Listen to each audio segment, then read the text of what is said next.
আমি ছোটদের মহাভারত থেকে তোমাদের গল্প বলছি। গল্পের নাম কৌরব ও পাণ্ডবদের কথা। ধৃতরাষ্ট্র একসময় গান্ধার দেশের রাজকুমারী গান্ধারীকে বিয়ে করেছিলেন। স্বামী অন্ধ ছিলেন বলে বিয়ের পর থেকে পতিব্রতা ও ধর্মশীলা গান্ধারী কাপড় দিয়ে সব সময় নিজের চোখ বেঁধে রাখতেন। রাজা পাণ্ডুর ছিল দুই রানী। তিনি কুন্তিভোজ দেশের রাজার পালিতা কন্যা কুন্তিকে আর মন্দ্র দেশের রাজা শৌলের বোন মাদ্রীকে বিয়ে করেছিলেন। রাজা পাণ্ডুর দুই রানীর 5টি ছেলে ছিল। বড় রানী কুন্তির 3 ছেলের নাম যুধিষ্ঠির, ভীম ও অর্জুন, আর ছোট রানী মাদ্রীর 2 ছেলের নাম নকুল ও সহদেব।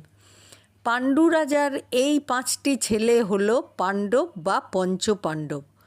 অন্ধ ধৃতরাষ্ট্রের 100 ছেলে ও 1টি মেয়ে ছিল। ছেলেদের নাম দুর্যোধন, দুঃশাসন ইত্যাদি, আর একমাত্র মেয়ের নাম দুঃশলা।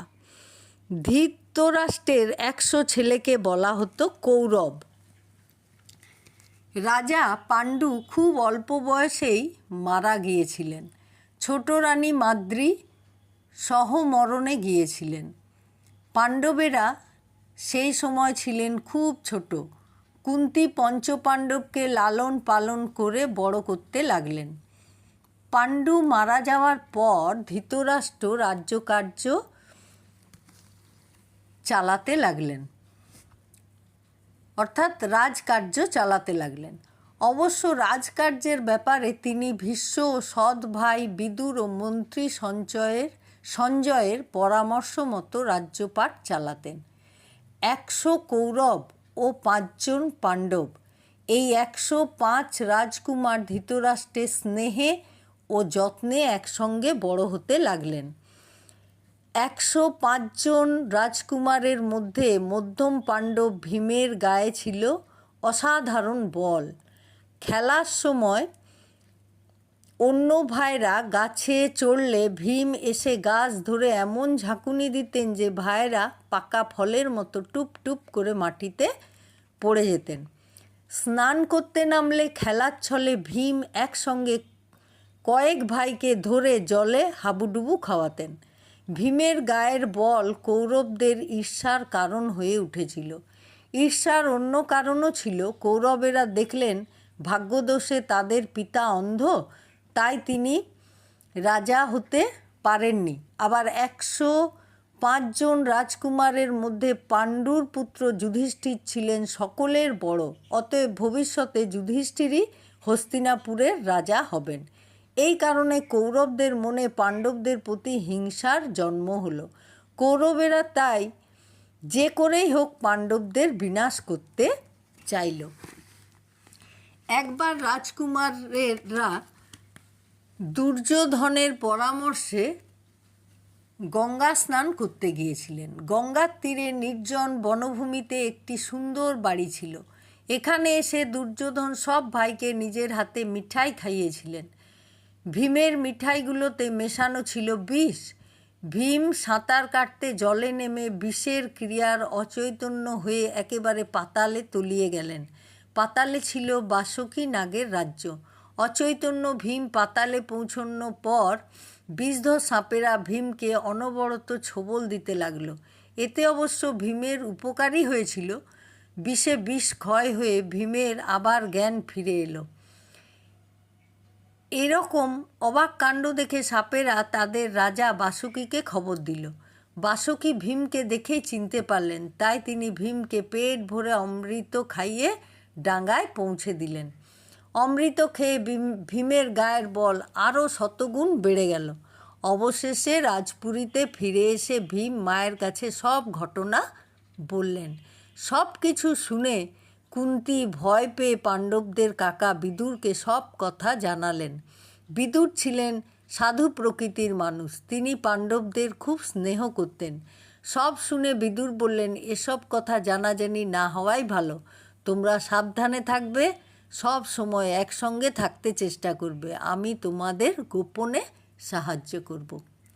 গল্প কেমন লাগলো বলবে। তোমরা সবাই সুস্থ থাকবে, ভালো থাকবে। আবার পরে তোমাদের আরও সুন্দর সুন্দর গল্প শোনাবো।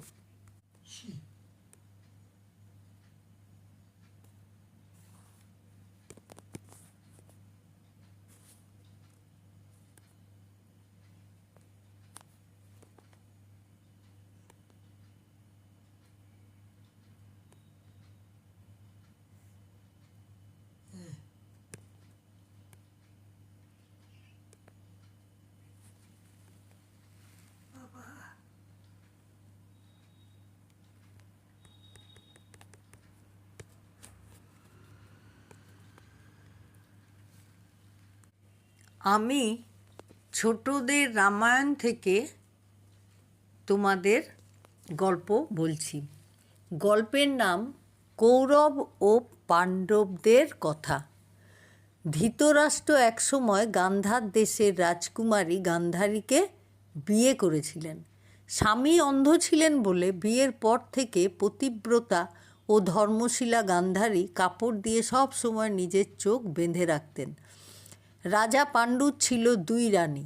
তিনি কুন্তিভোজ দেশের রাজার পালিতা কন্যা কুন্তিকে আর মদ্র দেশের রাজা শৌলের বোন মাদ্রীকে বিয়ে করেছিলেন। রাজা পাণ্ডুর 2 রানীর 5টি ছেলে ছিল। বড় রানী কুন্তির 3 ছেলের নাম যুধিষ্ঠির, ভীম ও অর্জুন। আর ছোট রানী মাদ্রীর 2 ছেলের নাম নকুল ও সহদেব।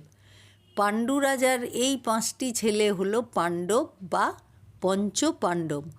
অন্ধ ধৃতরাষ্ট্রের 100 ছেলে ও 1টি মেয়ে ছিল।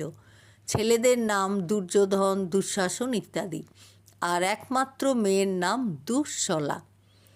ধৃতরাষ্ট্রের 100 ছেলেকে বলা হতো কৌরব। রাজা পাণ্ডু খুব অল্প বয়সেই মারা গিয়েছিলেন। ছোট রানী মাদ্রী সমমরণে গিয়েছিলেন। পাণ্ডবেরা সেই সময় ছিলেন খুব ছোট। কুন্তী পঞ্চপাণ্ডবকে লালন পালন করে বড় করতে লাগলেন। পাণ্ডু মারা যাওয়ার পর ধৃতরাষ্ট্র রাজকার্য চালাতে লাগলেন।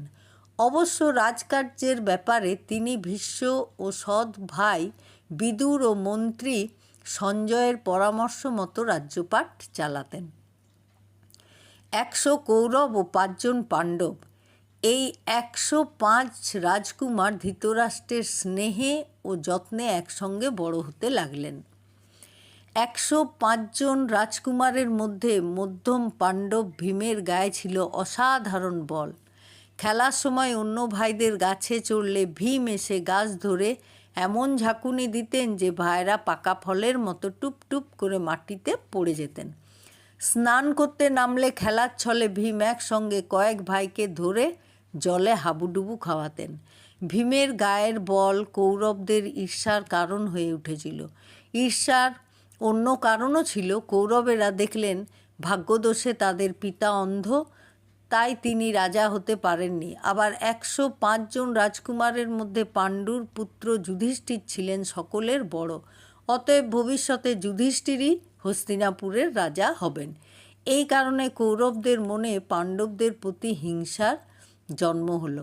কৌরবেরা তাই যে করেই হোক পাণ্ডবদের বিনাশ করতে চাইল। একবার রাজকুমারেরা দুর্যোধনের পরামর্শে গঙ্গা স্নান করতে গিয়েছিলেন। গঙ্গার তীরে নির্জন বনভূমিতে একটি সুন্দর বাড়ি ছিল। এখানে এসে দুর্যোধন সব ভাইকে নিজের হাতে মিঠাই খাইয়েছিলেন। ভীমের মিঠাইগুলিতে মেশানো ছিল বিষ। ভীম সাঁতার কাটতে জলে নেমে বিষের ক্রিয়ায় অচৈতন্য হয়ে একেবারে পাতালে তলিয়ে গেলেন। পাতালে ছিল বাসুকী নাগের রাজ্য। অচৈতন্য ভীম পাতালে পৌঁছনোর পর বিষধর সাপেরা ভীমকে অনবরত ছোবল দিতে লাগলো। এতে অবশ্য ভীমের উপকারই হয়েছিল। বিষে বিষে